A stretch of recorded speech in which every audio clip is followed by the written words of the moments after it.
Did you know measuring the distance between perforations can help you distinguish one stamp from another? That's where a perforation gauge comes in handy. It shows you how many perforations fit in 2 centimeters. In this video, we'll show you how to use one. First, grab your perforation gauge. Then line up the stamp so the perforations match one of the printed rows.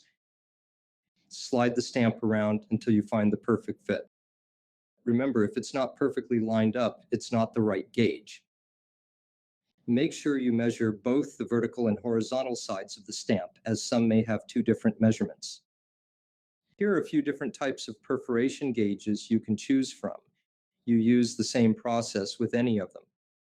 Most gauges also include an inch and millimeter ruler. Some also have extras like areas to measure grills, cancellations, and more.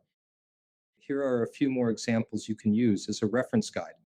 Let us know in the comments if there's any other collecting supplies you'd like to see a how-to video for.